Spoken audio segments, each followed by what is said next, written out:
আসসালামু আলাইকুম। এটিএন বাংলা সংবাদে সবাইকে স্বাগত জানাচ্ছি। সৈয়দা মারিয়া হোসেন। প্রথমে থাকছে সংবাদ শিরোনাম। সংস্কার ছাড়া নির্বাচন আয়োজন অর্থবহ হবে না, ব্যর্থ হবে জুলাই গণ অভ্যুত্থান, মন্তব্য প্রধান উপদেষ্টার। ভোটার হওয়ার বয়স 17 বছর করার প্রস্তাব। ন্যূনতম সংস্কারের পরে নির্বাচন চায় বিএনপি। মুক্তিযুদ্ধের চেতনা বিক্রি করে আওয়ামী লীগ জাতিকে দাসে পরিণত করেছিল, অভিযোগ জামাতের।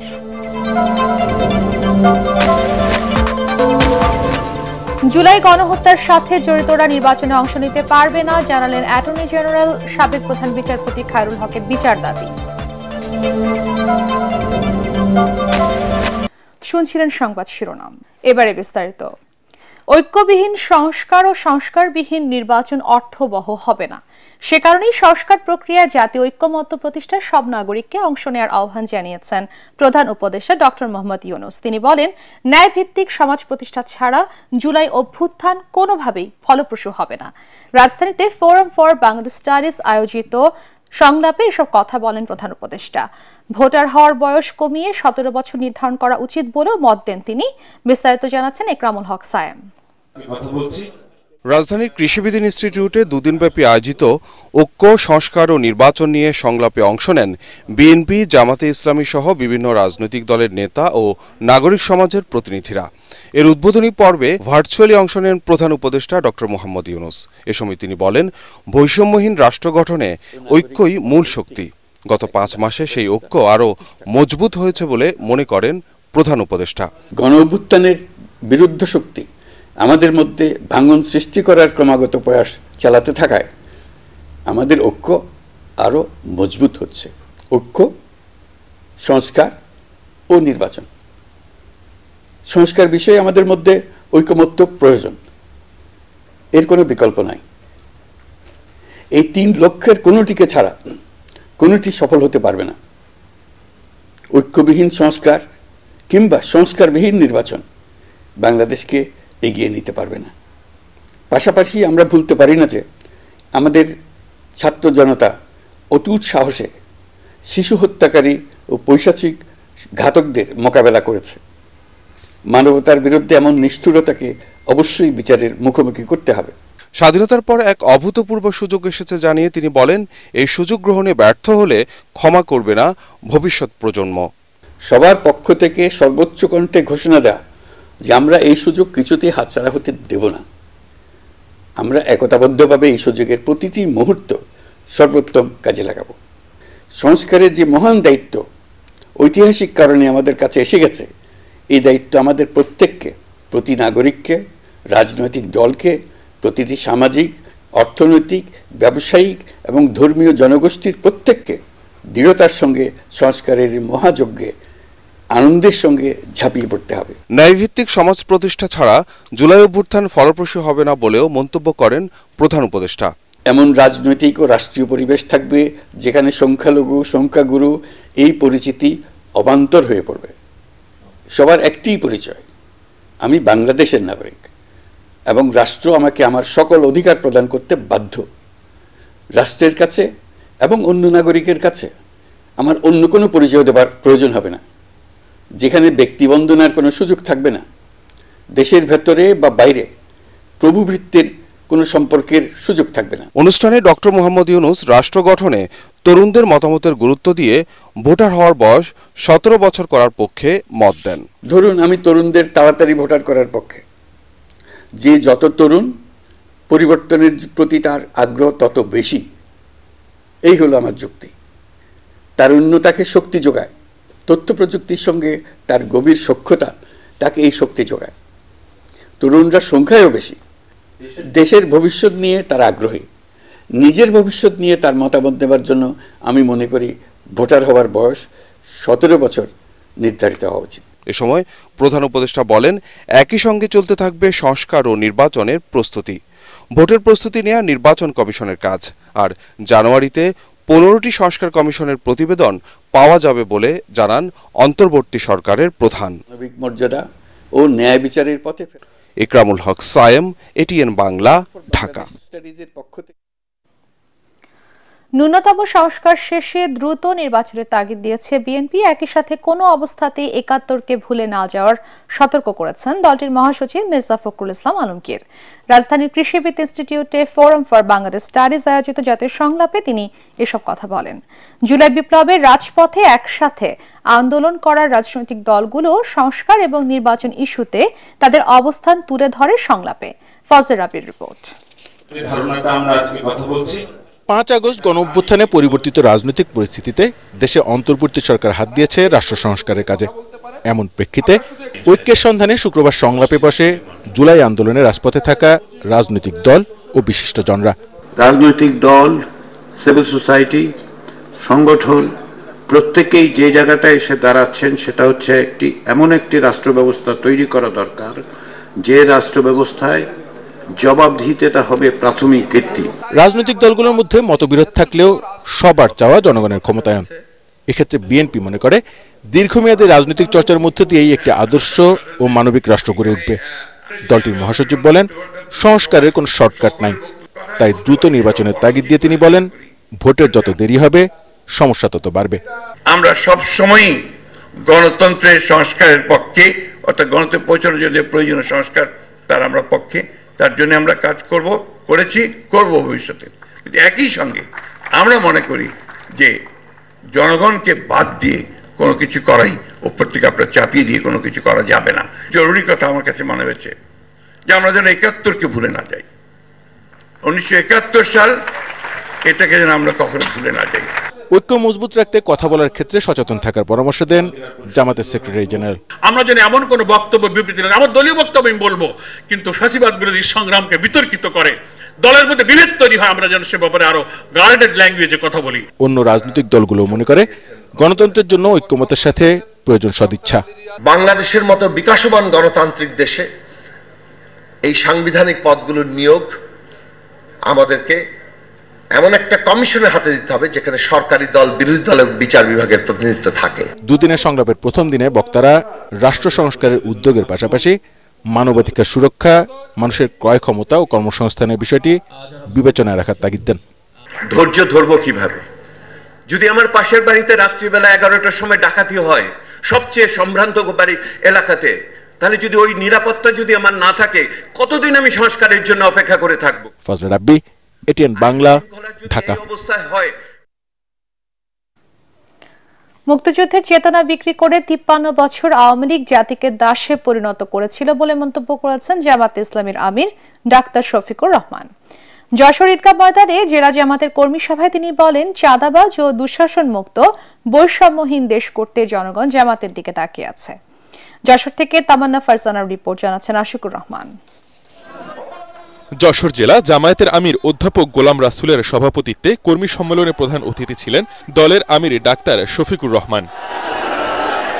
সকালে যশোর ঈদগাহ ময়দানে অনুষ্ঠিত সম্মেলনে তিনি বলেন, ন্যায় ও ইনসাফের বাংলাদেশ গড়তে চায় জামায়াত, ক্ষমতা নয় সুশাসনের জন্য দেশবাসীর ভালোবাসা ও সমর্থন চান বলেও জানান তিনি।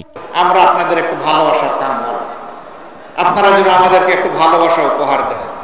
নাম্বার 2, ভালোবাসার সাথে আপনাদের জন্য একটু সমর্থন এবং সহযোগিতা পাই। নাম্বার 3, জাতীয় চ্যালেঞ্জ মোকাবিলায় আপনাদেরকে যেন আমরা আমাদের পাশে পাই। নাম্বার 4, এই জাতিকে বদলে দেওয়ার জন্য আপনাদের অন্তরে যেন আমাদের জন্য একটা জায়গা পায়। ক্ষমতায় যাওয়া আমাদের উদ্দেশ্য নয়, দেশে একটা সুশাসন কায়েম করা আমাদের মূলত উদ্দেশ্য। মুক্তিযুদ্ধের চেতনা বিক্রি করে এখন আর জনগণকে কারো দাসে পরিণত করা যাবে না বলেও মন্তব্য করেন আমিরে জামায়াত। এই গোষ্ঠী বাংলাদেশকে তাদের জমিদারি মনে করত, তাদের আনুগত্য যারা করবে না তাদের জন্য এই দেশে বাঁচার কোনো অধিকার ছিল না। তাদের হাবভাবটা এরকম ছিল বন্ধুগণ। এখন তারা বিদায় নিয়েছে, এখন তো সেইটা থাকা উচিত নয়। কিন্তু শিক্ষা ব্যবস্থার যে বিধ্বস্ত অবস্থা, বিশেষ করে নৈতিক মান থাকা উচিত, এটা একেবারেই চলে গেছে। না, যেই জাতিতে জ্ঞানী এবং শিক্ষিত মানুষ থাকে না, এই জাতি সবসময় বিশৃঙ্খলা এবং বিপর্যয়ের মধ্যে পড়ে থাকে। আমরা আমাদের জাতিকে আর বিশৃঙ্খলায় ফেলতে দিব না কাউকে, ইনশাআল্লাহ। কর্মী সম্মেলনে অন্যান্যের মধ্যে বক্তব্য রাখেন কেন্দ্রীয় নির্বাহী পরিষদের সদস্য মোবারক হোসেন ও কেন্দ্রীয় মজলিসে শুরা সদস্য মাওলানা আজিজুর রহমান সহ আরো অনেকে। Bureau report, ATN Bangla. ভোটাধিকার নিশ্চিতে প্রতিটি নাগরিককে নিজ নিজ জায়গা থেকে সোচ্চার হবার আহ্বান জানিয়েছেন নির্বাচন সংস্কার কমিশনের প্রধান বদিউল আলম মজুমদার।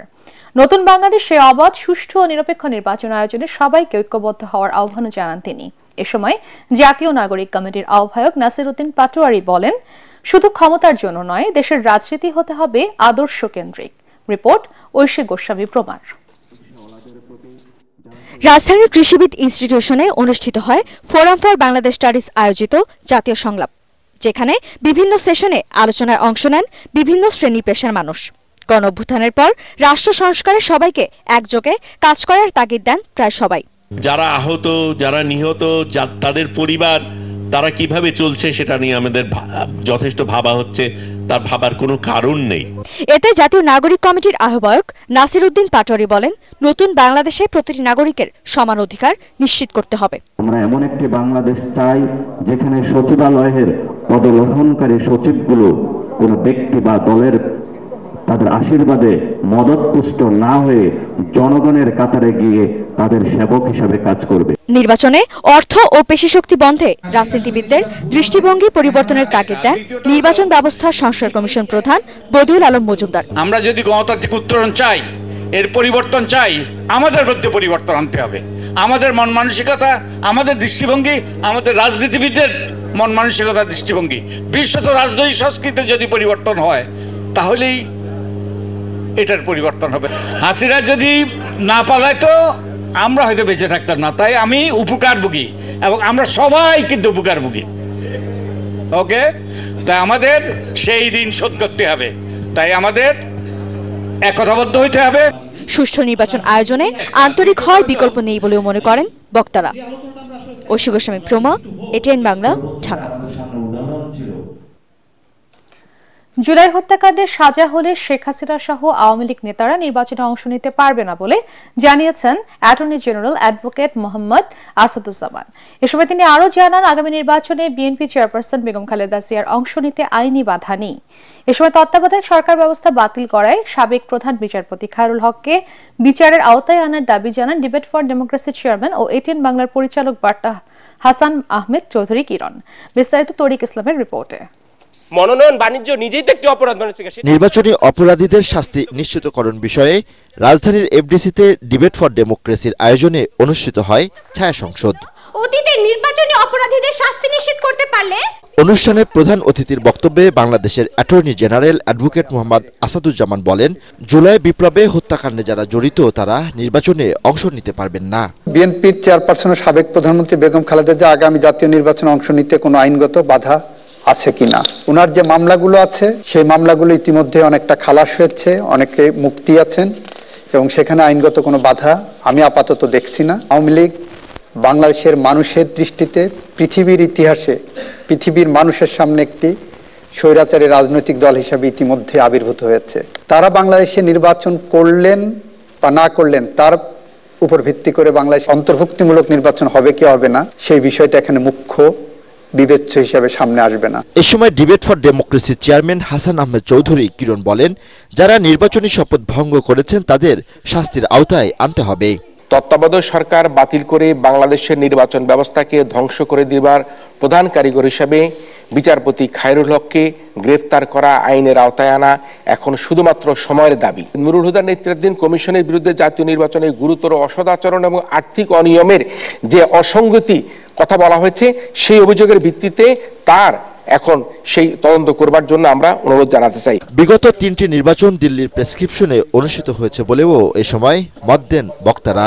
আমরা যদি সেই নির্বাচনের পৃষ্ঠপোষকতার জন্য প্রতিবেশী দেশ দিল্লির দিকে তাকিয়ে থাকি তাহলে কিন্তু বাংলাদেশে কোনোদিনই কিন্তু নির্বাচনকে সুষ্ঠু এবং গ্রহণযোগ্য করা সম্ভব হবে না। তাই দিল্লির নির্দেশে তারা নির্বাচন করেছেন, দিল্লির সাথে আতাত করে তারা নির্বাচন করেছেন, তাদেরকেও কিন্তু বিচারের আওতায় আনবার জন্য আমরা অনুরোধ করতে চাই। নতুন সরকার এর সবকিছুই তদন্তের আওতায় আনবেন, তদন্ত হবে, বিচারের আওতায় আসবে, শাস্তি হবে।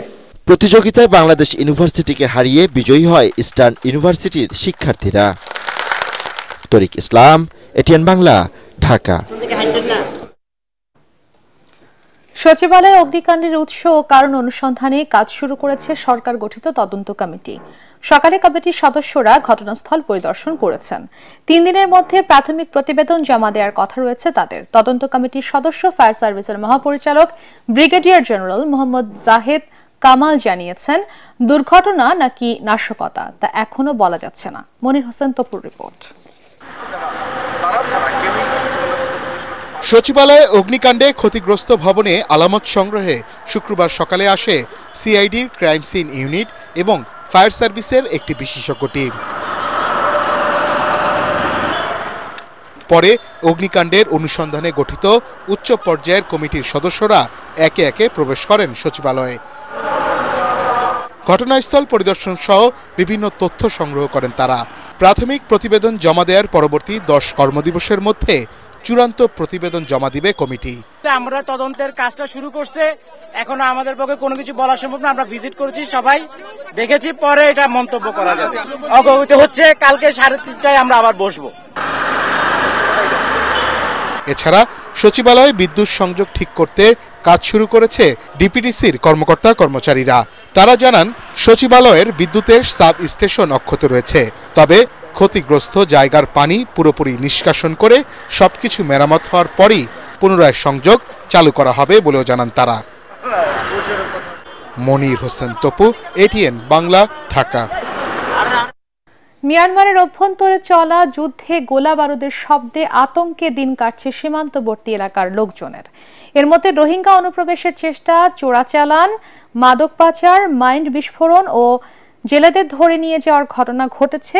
সব দিক বিবেচনায় সীমান্তে নিরাপত্তায় বিজিবির সাথে কঠোর অবস্থানে রয়েছে কোস্টগার্ড।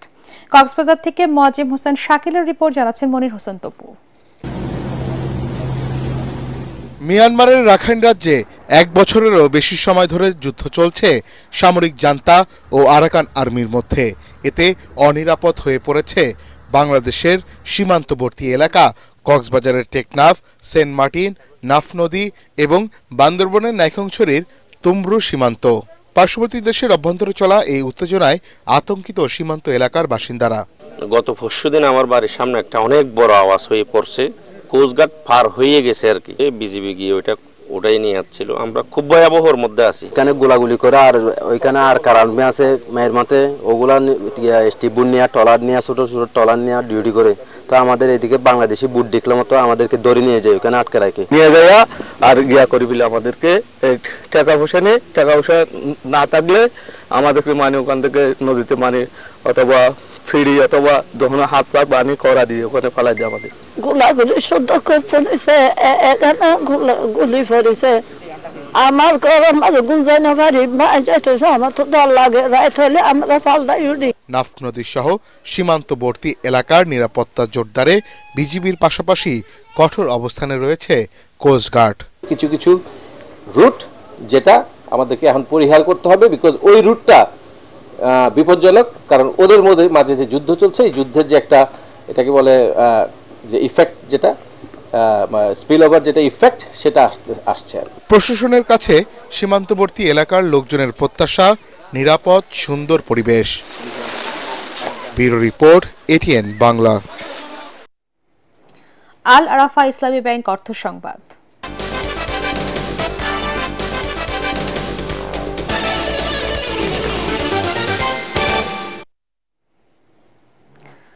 রাজধানীর বাজারে কমতে শুরু করেছে শীতকালীন সবজির দাম, তবে কিছু সবজির দাম এখনো সাধারণ মানুষের ক্রয় ক্ষমতার বাইরে বলে জানালেন ক্রেতারা। এদিকে সপ্তাহের ব্যবধানে প্রতি কেজি ব্রয়লার মুরগির দাম বেড়েছে 10 থেকে 15 টাকা, আর সোনালী মুরগি 320 থেকে 340 টাকা কেজিতে বিক্রি হচ্ছে। বাড়তি চালের দামও। আরও জানাচ্ছেন আনান তাসিন রি। বাজারে মৌসুমী সবজির এমন সমারোহ দেখে চোখ জুড়িয়ে যায়। দীর্ঘদিন চড়া থাকা দুই নিত্যপণ্য আলু ও পেঁয়াজের দাম অনেকটাই নাগালের মধ্যে চলে এসেছে। এতে খানিকটা স্বস্তিতে ক্রেতারা। পেঁয়াজ 40-45 টাকা কেজি কাঁচা দাম। গত সপ্তাহে আলুর দাম, নতুন আলুর বাজার ছিল 50 টাকা, বর্তমান বাজার 35 টাকা বিক্রি আছে, 35-33 এরকম বিক্রি আছে। গত সপ্তাহে তো আলু খাইছে, এই সপ্তাহে তো মানুষ আলুই খায় না, এই যে লয়ে বয়ে রইছি। তবে চাল ও ভোজ্য তেল নিয়ে ভোক্তাদের অস্বস্তি কাটেনি। বিক্রেতারা বলছেন, বিভিন্ন সিন্ডিকেটের কারণে চালের দাম প্রতিনিয়ত বেড়েই চলেছে। মিনিকেট হলো আমরা 75-76 টাকা, নাইশেল 80 টাকা। সরকার এটা সম্পূর্ণ মনিটরিং করতে হবে এবং প্রতিটা তাদের গোডাউনে দিতে হবে, বড় বড় কোম্পানিতে গোডাউনে দেখতে হবে। কিন্তু চাউল তো প্রচুর আছে, কিন্তু সংকট আবাদ আছে। 850 আমরা বিক্রি করতেছি, কিনতেছি আমরা 42 টাকা 45 টাকা করে। সরকার তো বলে মজুত আছে, অসুবিধা নাই, দাম কমে যাবে, সামনে বেলে কমবে। বাজারে ব্রয়লার মুরগি বিক্রি হচ্ছে 200 থেকে 220 টাকা দরে, যা গত সপ্তাহে 10 থেকে 15 টাকা কমে বিক্রি হয়েছে। আর সোনালী মুরগি বিক্রি হচ্ছে 320 থেকে 340 টাকা দরে। সোনালী মুরগি কিনলাম, দাম পড়েছে আপনার কেজি প্রতি 340 টাকা করে। গত জোড়ার তুলনায় এখন বর্তমান একটু বেশি, পারমিট আমরা কালকের তুলনায় একটু কমছে, আজকে 5 টাকা কমছে। সিন্ডিকেট ভেঙে নিত্য প্রয়োজনীয় পণ্যের দাম নিয়ন্ত্রণে আনতে সরকার দ্রুতই ব্যবস্থা নেবে, এমনটাই প্রত্যাশা ক্রেতাদের। আনন্তা সিনরি, এটিএন বাংলা, ঢাকা। দেশের আবাসন খাতের সবচেয়ে বড় আয়োজন রিহ্যাব ফেয়ারে অংশ নিয়েছে গৃহ নির্মাণের সেরা মানের গ্লাস প্রতিষ্ঠান আকিজ বশির গ্লাস ইন্ডাস্ট্রিজ। রাজধানীর চীন মৈত্রী সম্মেলন কেন্দ্রে আবাসন মেলা 149 নম্বর স্টলে তাদের কার্যক্রম সম্পর্কে দর্শনার্থীদের সামনে তুলে ধরা হচ্ছে। সবচেয়ে ভালো মানের কাঁচামাল দিয়ে গ্লাস উৎপাদনে সর্বাধুনিক স্যান্ড পিউরিফিকেশন প্ল্যান্ট ও হোমোজিনাইজেশন প্ল্যান্ট সংযুক্ত করেছে আকিজ বশির গ্লাস ইন্ডাস্ট্রিজ। দেশের পাশাপাশি আন্তর্জাতিক বাজারেও জায়গা করে নিয়েছে ইউরোপিয়ান স্ট্যান্ডার্ড নিশ্চিত করার প্রতিষ্ঠানটি। হবিগঞ্জের মাধবপুর উপজেলায় 125 একর জমিতে রয়েছে আকিজ বশির গ্লাস ইন্ডাস্ট্রিজের কারখানা। সন্ধানী লাইফ ইন্স্যুরেন্স আন্তর্জাতিক সংবাদ।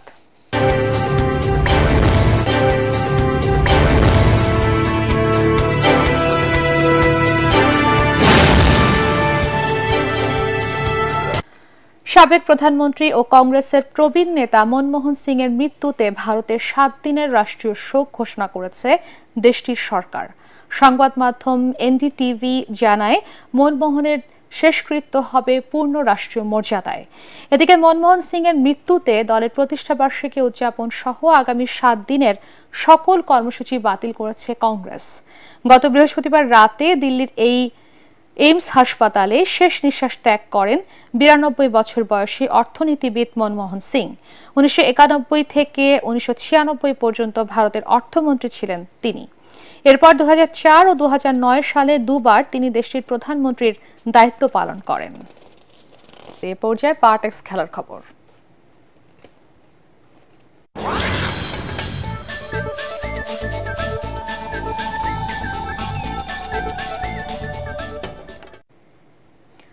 বাংলাদেশ প্রিমিয়ার লিগ বিপিএল ক্রিকেটকে সামনে রেখে শেষ মুহূর্তের প্রস্তুতিতে নিজেদের ঝালিয়ে নিচ্ছে ফ্র্যাঞ্চাইজি দলগুলো। মিরপুরে একাডেমি মাঠে সকালে ব্যাটিং বোলিং অনুশীলন করেন দুর্বার রাজশাহী ও ফরচুন বরিশালের ক্রিকেটাররা। আগের দিন ঢাকা ক্যাপিটালস ও চিটাগাং কিংসও মাঠে নামে। অনুশীলন শেষে রাজশাহীর ক্রিকেটার আকবর আলী বলেন, পারফরমেন্স দিয়ে জাতীয় দলে জায়গা করে নিতে চান তিনি। অন্যদিকে ফরচুন বরিশালের হয়ে গণমাধ্যমে কথা বলতে আসা নাইম হাসান জানান, ক্রিকেটের সব ফরম্যাটেই খেলতে তিনি প্রস্তুত। সবাই চেষ্টা করছি হলো মানে আপনার সামনে তো সময় নাই, এখন আমরা যদি একটা লম্বা টাইম প্র্যাকটিস করার জন্য একদিনের টাইম আছে, ওই হিসাবে প্র্যাকটিসটা করা। অবশ্যই আমরা টুর্নামেন্টটা অনেক ভালো করতে চাই, অবশ্যই প্রথম লক্ষ্যটা থাকবে প্লে অফটা নিশ্চিত করা, বাট আমার মনে হয় যে এখন অনেস্টলি আমরা ওইভাবে কত দূর নিয়ে ভাবছি না, ম্যাচ বাই ম্যাচ এগোতে চাচ্ছি। 30টি ক্লাব ও সংস্থার অংশগ্রহণে শুরু হয়েছে বিজয় দিবস টেনিস প্রতিযোগিতা। বিকেলে রমনা টেনিস কমপ্লেক্সে এর উদ্বোধন করেন পূর্বানী গ্রুপের চেয়ারম্যান ও বাংলাদেশ টেনিস ফেডারেশনের সভাপতি আব্দুল হাই সরকার। এতে 210 জন খেলোয়াড় অংশ নিচ্ছেন। 8টি ক্যাটাগরিতে বিভিন্ন বয়সের খেলোয়াড়রা নিজেদের শ্রেষ্ঠত্ব প্রমাণ করবেন। এ সময় উপস্থিত ছিলেন পৃষ্ঠপোষক প্রতিষ্ঠান শাহজালাল ইসলামী ব্যাংক পিএলসির vice chairman Mohammad Yunus, MD Mosleuddin Ahmed, tennis ফেডারেশনের সহসভাপতি আশরাফুজ্জামান খান সহ অন্যান্যরা। শেষ করার আগে সংবাদ শিরোনাম আরো একবার। সংস্কার ছাড়া নির্বাচন আয়োজন অর্থবহ হবে না, ব্যর্থ হবে জুলাই গণ অভ্যুত্থান, মন্তব্য প্রধান উপদেষ্টার। ভোটার হওয়ার বয়স 17 বছর করার প্রস্তাব। ন্যূনতম সংস্কারের পরে নির্বাচন চায় বিএনপি। মুক্তিযুদ্ধের চেতনা বিক্রি করে আওয়ামী লীগ জাতিকে দাসে পরিণত করেছিল, অভিযোগ জামাতের।